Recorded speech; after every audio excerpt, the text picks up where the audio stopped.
আসসালামু আলাইকুম। Hello friends, কেমন আছেন সবাই? আমার সামনে যে ফোনটি দেখতে পারতেছেন, এই ফোনটি উইদাউট ন্যান্ড রিমুভ ছাড়া কিভাবে আমরা ওয়াইফাই আনব্যান্ড করা যায়, কিভাবে সিরিয়াল নাম্বার ব্যাকআপ নেওয়া যায়, সেই প্রসেসটাই দেখাবো। আমরা ফোনটি দেখতে পাচ্ছেন আইটিউনস মোডে আছে। এখন আমরা আইটিউনস মোডের থেকে ডিভিউ মোডে নিয়ে যাব। ডিভিউ মোডে নিয়ে যাওয়ার জন্য আপনার ভলিউম ডাউন পাওয়ার কি চেপে ধরে রাখবেন। তা চেপে ধরার পরে যখন আইটিউনস মোডে চলে যাবে তখন ভলিউম ডাউন 5 সেকেন্ড ধরে রাখবেন।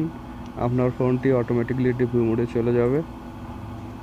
তারপরে ডিভিউ মোডে যাওয়ার পরে আমাদের তারপরের কাজ কম্পিউটার স্ক্রিনে।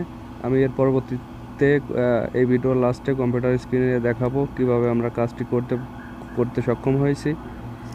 আমরা P30 Pro ডিভাইসের স্ক্রিনটি বড় করে দিলাম যাতে আপনাদের দেখার সুবিধার্থে। এখানে লেখা আছে P30 Pro ডিভাইসে পার্পেল রানিং, তারপরে P30 কম্পোর্ট অফলাইন লেখা দেখাচ্ছে, iOS ডিভাইস রেডি, নিচে কারেন্ট রিডিং দেখাচ্ছে। আমাদের iOS ডিভাইস রিভিউ মোড এখানে P30-তে দেখাচ্ছে। আর P30-তে প্রত্যেকটা ফিউচার অনেক সুন্দর সুন্দর ফিউচার, অনেক সুন্দর সুন্দর সাপোর্ট। এটি আমি আস্তে আস্তে আপনাদের পার্ট বাই পার্ট দেওয়ার চেষ্টা করব P30-তে কি কি সাপোর্ট আছে। আমার কাছে P30 ইউজ করে অনেক ভালো লাগে এবং এতে সুন্দর সুন্দর আইফোনের সাপোর্ট দেওয়া, যেগুলো আপনাদের খুবই পছন্দের জিনিস। আর উইদাউট ন্যান্ড রিমুভ ছাড়া কিভাবে আইফোন ন্যান্ড ব্যাকআপ নেওয়া যায় সেই চেষ্টাটাই আপনাদের দেখাবো। দেখতে পাচ্ছেন আমাদের iOS ডিভাইস পার্পেল মোড। আমাদের ফোনটি পার্পেল মোডে চলে আসছে। দেখতে পাচ্ছেন এখানে লেখা আছে iOS device purple mode, purple লেখা আছে এখানে। আমাদের কম্পিউটার স্ক্রিনে পার্পেল মোড লেখা আছে। এই প্রসেসটা কিভাবে করেছি এই চেষ্টাটা আমি কম্পিউটার স্ক্রিনেও দেখাবো। আমি প্রথমত মোবাইল যে ভিডিওটি করে নিয়েছি সেই ভিডিওটাই আপনাদের সামনে দেখানোর চেষ্টা করতেছি। আমাদের পার্পেল স্ক্রিনে নিয়ে আসার পরে তারপরে ব্যাকআপ রিড রাইট সব কিছু করতে পারবেন। আর P30-তে অনেক সুন্দর সুন্দর সাপোর্ট, এই সাপোর্টগুলো আপনাদের দেখানোর চেষ্টা করব পার্ট বাই পার্ট। আমরা আবার এক্সিস্ট দিয়ে দিলাম। আপনারা জানেন ওয়াইফাই আইসি চেঞ্জ করলে ন্যান্ড আইসি থেকে আনলক করতে হয়। এখন আর ন্যান্ড আইসি খোলা লাগবে না। স্ক্রিনে কম্পিউটার স্ক্রিনে এত সময় যে প্রসেসটি দেখাইছি এই প্রসেসটি সুন্দরভাবে দেখানোর জন্য কম্পিউটার স্ক্রিনে যেতে হবে। কম্পিউটার স্ক্রিনে যাওয়ার পর আমরা সুন্দরভাবে জেসি রিপেয়ারটি ওপেন করে নিব। জেসি রিপেয়ারটি আমাদের লগ ইন করা আছে। আমরা শুধু লগ ইনে চাপ দিয়ে ন্যান্ডে চাপ দিয়ে এই প্রসেসটি চলে আসবে। এখান থেকে কম্পোর্ট P30 দিয়ে কানেকশন দিয়ে দিব।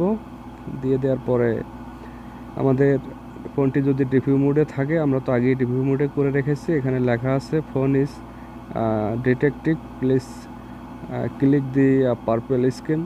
পার্পেল স্ক্রিনটি কোথায় আছে? উপরে রাইট কর্নারে, সেটাও লেখা দেখাচ্ছে। এখানে চাপ দিলে অটোমেটিকলি আমাদের ফোনটি পার্পেল মোডে চলে যাবে। আমরা চাপ দিয়ে দিলাম। এখন ওকে দিতে হবে।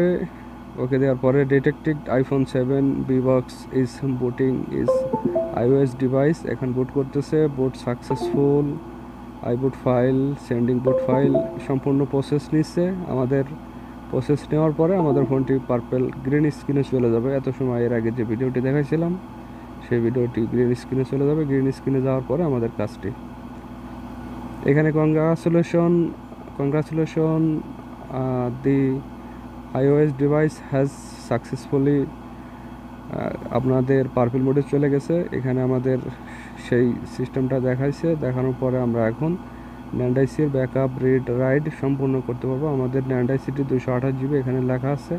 ওয়াইফাই ইজ আনলকেড, তার মানে আমি এর আগে একবার ওয়াইফাই আনলক করছিলাম, এখানে লেখা আছে। তা আপনাদের এখান থেকে আপনাদের wifi unlock, backup read write সব করতে পারবেন। এই চেষ্টাটাই আপনাদের সামনে দেখানোর চেষ্টা করতেছি।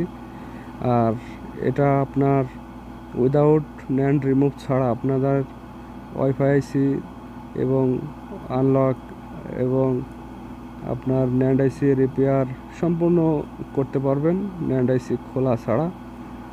আপনার অনেক কাজ সংক্ষিপ্ত হয়ে গেল এই সিস্টেমটা থাকার কারণে। এই সিস্টেমটা P30 Pro-তে আছে। আপনারা এখানে শুধু একটা ক্লিক দিয়ে দিবেন, তারপরে যে কোনো ওয়াইফাই আইসি লাগাবেন, সব ওয়াইফাই আইসি এটাতে কাজ করবে। আপনার এখন আমরা ফোনটি এক্সিট দিয়ে দিব, আবার আইটিউনস মোডে চলে যাবে। সুন্দর সুন্দর কাজ করার জন্য এই P30 প্রয়োজন দরকার আপনার আইফোনের কাজ করার জন্য বিশেষ করে। আর এটা সাপোর্ট থাকার জন্য অনেক ধন্যবাদ P30 প্রোকে। ধন্যবাদ এত সময় আমার ভিডিওটির সাথে থাকার জন্য। আল্লাহ হাফেজ।